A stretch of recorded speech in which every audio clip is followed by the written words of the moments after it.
incident to upset the chancelleries of The Muslim nations in the Middle East would not accept Israel's existence since its founding in 1948. They began amassing huge amounts of sophisticated weaponry and lobbying for the implementation of boycotts, divestment, and sanctions against the Jewish state.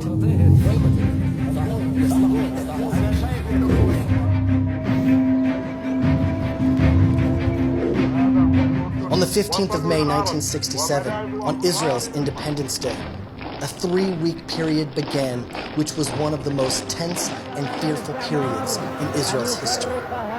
In direct contravention of international agreements, Egyptian leader Jamal Abdel Nasser removed the UN peacekeeping forces and began moving tens of thousands of soldiers and hundreds of tanks into what was the demilitarized Sinai Peninsula towards Israel's southern border.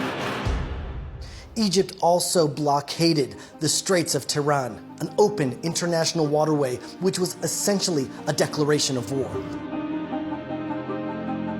Israel turned to the nations of the world, primarily to the United States, for assistance against Egyptian aggression, but somehow all Western countries decided to remain neutral. Very quickly it became apparent that the promises were all but forgotten. Israel, with 2.5 million Jews, was left alone to face the might of the Arab nations. Egypt, Syria, Jordan, Iraq, and Lebanon formed a military alliance and began moving forces into Jordan towards Israel's borders. When the Arab countries realized that the world had abandoned Israel, many other Muslim countries were openly calling for the destruction of Israel. The will and means to murder millions of Jews were evident. Top IDF commanders expressed their concerns at the high price Israel was liable to pay in a war with the Arab world. Some military experts projected a toll between 20 and 100,000 lives. Israel prepared cemeteries all over the country, ready to accommodate many expected victims. Massive parks were prepared in Jerusalem, Tel Aviv, and other cities in case the cemeteries would have no more space. World governments, instead of defending Israel's right to exist, warned Israel continuously not to attack. However, the people of Israel had no choice but to go to war, to defend their country and their very existence. At 7:15 a.m. on June 5th, 1967, the IDF launched Operation Moked, Focus. Almost the entire Israeli Air Force was dispatched in a daring mission. Only 12 planes stayed behind. The risk of this operation was extraordinary, as the fighter pilots flew at an unprecedented low altitude of less than 20 meters above the ground. Egypt had the most advanced ground-air missile defense systems in the Middle East. Most of the Israeli jets were old and outdated French planes. If the Israeli jets would have been detected, many would have fallen, and Israel would have been left with practically no air force.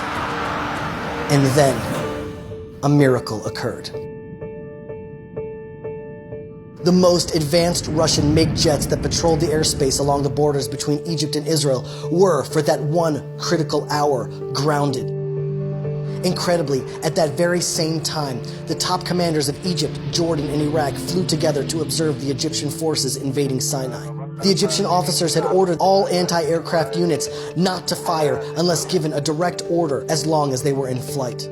This created total confusion on the Egyptian ground as Israel struck exactly in that window of time. By 7:45 a.m., the high hand of Providence resulted in the Israeli Air Force reaching all the Egyptian airfields without even one plane being detected. More than 200 Egyptian planes, almost half of Egypt's fleets, were almost instantaneously destroyed, also bombing the runways and making impotent the mightiest air force in the Middle East. General Moti Hod, commander of the Air Force, said, "In my wildest dreams, I never would have conceived of such an incredible success." A second wave of Israeli jets were directed to Cairo to confront the remains of the Egyptian Air Force. And here, another miracle occurred, no less miraculous than the first. Even though Israel had lost the element of surprise and the anti-aircraft systems were operating with full capacity, Egypt was only able to hit one Israeli plane.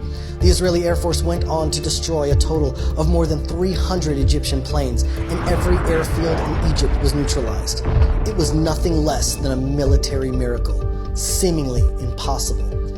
And then another miracle occurred. It was as if God hardened the heart of the Egyptian president Nasser, who continuously gloated about his glorious military victory over Israel. In the Arab media, President Nasser spoke of the end of Israel's air force and of the Egyptian tanks on their way to Jerusalem. Jordan, Syria, and Iraq believed these bombastic statements and wanted to join him in the great victory against the Jews.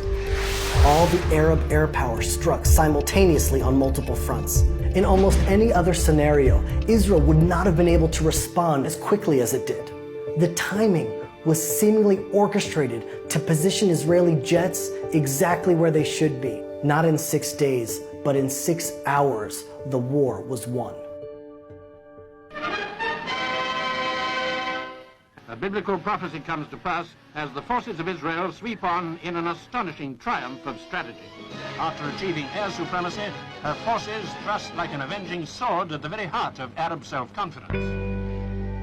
And then, perhaps, the greatest miracle of all, a miracle Israel never expected: Jerusalem.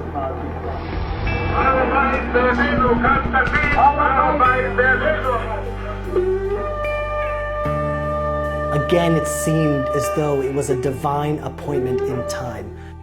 Jerusalem was to be restored to the Jewish people after 2,000 years.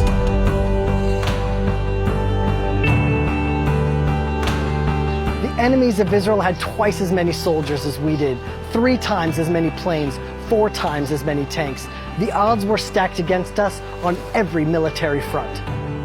The love of Israel, self-sacrifice, and courage of the Israeli soldiers, combined with divine guidance and assistance, made these miracles possible. Yitzhak Rabin, then the Minister of Defense, was given the honor of giving the war its name. He chose the 6-day war, recalling the 6 days of creation, as Israel too was created with the liberation of Jerusalem. As the center of gravity of the Jewish people has now returned to the land of our fathers, the Torah center of the world has once again returned to Jerusalem. The chief rabbinate of the State of Israel has established the 28th of Iyar, a day of Hallel and Hodayah, praise and thanks for the salvation of our people and the liberation and return of our capital, Jerusalem. Jews in Israel and in every country in which they reside come together in prayer and celebration. Similar to Hanukkah and Purim, it sometimes takes many years for the miracles to be fully recognized and celebrated. The Mizrahi World Movement is involved in massive community-wide celebrations across the globe, from London to Los Angeles, from Melbourne to Johannesburg to Chicago and Toronto. For 2,000 years, our hope never died. Our faith as a people never wavered. Wherever Jews were and whenever they prayed facing Jerusalem.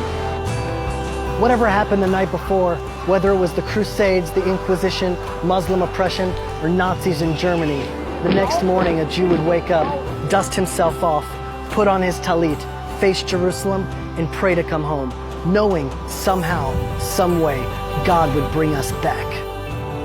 This is our greatest celebration. To be alive in this generation where the prayers of our fathers and mothers have finally been answered, to be alive and to take part in Jewish destiny. To experience miracles of divine providence, bayamim hahem, bazman hazeh, like in those days, but in our time.